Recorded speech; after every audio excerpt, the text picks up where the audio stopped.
আমার আলোচনার বিষয়বস্তু হলো গণ অভ্যুত্থান কেন হয়। এটা আমরা বুঝতে পারবো সরকারের কাছে জনগণের কি পাওনা, জনগণের কাছে সরকারের কি পাওনা। এই বিষয়টি যদি আমরা বুঝতে পারি তাহলে বুঝবো যে সরকার যদি জনগণের পাওনা সঠিকভাবে আদায় করে, জনগণও সরকারের পাওনা আদায় করবে, সেই ক্ষেত্রে গণ অভ্যুত্থান ঘটার কোনো সম্ভাবনা নেই। সরকারের কাছে জনগণের পাওনা হলো 6টি জিনিস, জনগণের কাছে সরকারের পাওনা হচ্ছে একটি জিনিস। সরকারের কাছে জনগণের যে 6টি পাওনা, এর মধ্যে 1 নম্বর হচ্ছে খাদ্যের ব্যবস্থা করা। দেশের কোন জনগণ যখন অর্থের অভাবে অনাহারে অর্ধহারে দিন কাটাবে, সেক্ষেত্রে সরকারের দায়িত্ব হচ্ছে সরকারি ব্যবস্থাপনায় তাদের খাদ্যের ব্যবস্থা করা। এ প্রসঙ্গে আমি ইসলামের ইতিহাস থেকে একটি ঘটনা বলতে পারি। ইসলামের প্রারম্ভিক যুগে সাহাবায়ে কেরাম এবং আল্লাহর হাবিব যেভাবে জনগণের খাদ্যের ব্যবস্থা করেছেন, আপনারা জেনে থাকবেন মুহাম্মদুর রাসূলুল্লাহ সাল্লাল্লাহু আলাইহি ওয়াসাল্লামের ইন্তেকালের পর হযরত আবু বকর সিদ্দিক রাদিয়াল্লাহু তাআলা আনহু তিনি খলিফাতুল মুসলিমিন তথা মুসলমানদের প্রধানমন্ত্রী ছিলেন। তার ইন্তেকালের পর হযরত ওমর রাদিয়াল্লাহু আনহু তিনি খলিফাতুল মুসলিমিন ছিলেন। হযরত ওমর রাদিয়াল্লাহু আনহু যখন খলিফা ছিলেন তখন মাঝে মধ্যে রাতের বেলা ছদ্মবেশে বাহিরে ঘোরাফেরা করতেন জনগণের অবস্থা পর্যবেক্ষণ করার জন্য। দেশের সরকার সম্পর্কে জনগণের কি মতামত, জনগণের কোনো অভিযোগ আছে কিনা, দাবি দাওয়া আছে কিনা। একদিনের ঘটনা, হযরত ওমর রাদিয়াল্লাহু আনহু রাতের বেলায় বের হয়েছেন, দেখতে পান মরুভূমির মাঝখানে এক তাঁবুর ভিতরে এক মহিলা চুলার মধ্যে আগুন দিয়ে উপরে পাতিলের ভিতরে পানি দিয়ে সে পানিকে জাল দিচ্ছে, আর তার ছোট ছোট বাচ্চারা তার চতুর্পাশে কান্নাকাটি করছে ক্ষুধার যন্ত্রণায়।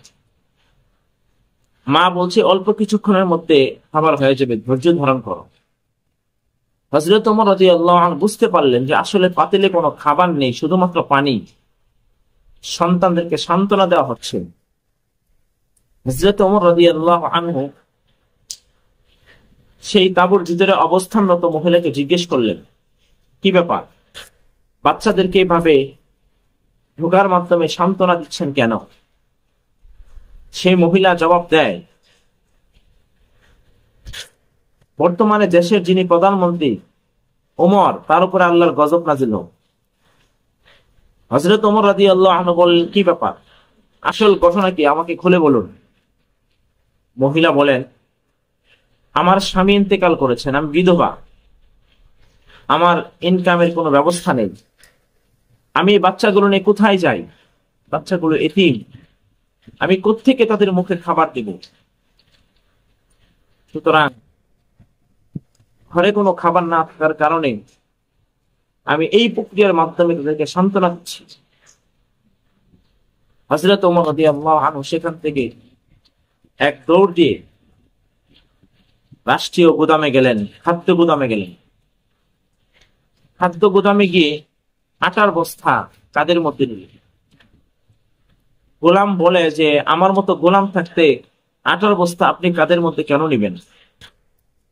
হযরত ওমর রাদিয়াল্লাহু আনহু বলেন, হাশরের ময়দানে যদি আল্লাহ তাআলা আমাকে জিজ্ঞেস করে তোমার শাসিত অঞ্চলে কেন একজন বিধবা মহিলা তার এতিম বাচ্চাদেরকে নিয়ে ক্ষুধার যন্ত্রণায় ছটফট করেছিল, জবাব দাও।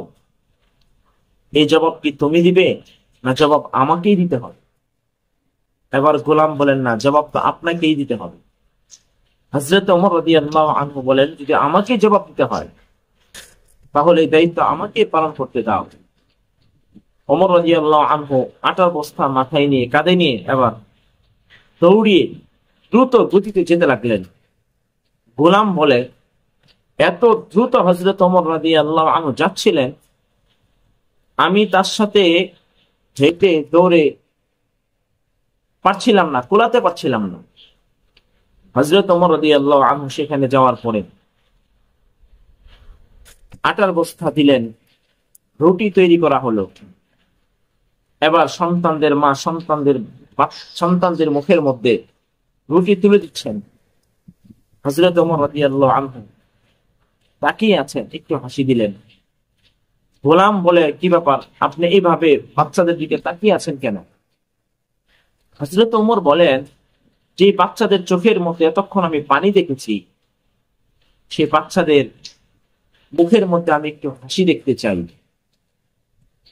হাসির ময়দানে আমি বলবো, খোদার যন্ত্রণা যে বাচ্চারা কান্নাকাটি করেছিল, আমি খাদ্যের ব্যবস্থা করে দিয়ে তাদের মুখের মধ্যে হাসি ফুটিয়েছিলাম, হয়তোবা এই ওসিলা আল্লাহ তাআলা আমাকে ক্ষমা করতে পারেন। প্রিয় দর্শক, এই ঘটনার মাধ্যমে আমরা বুঝতে পারি যে সরকার হিসাবে জনগণের প্রতি কি ধরনের দায়িত্ব রয়েছে।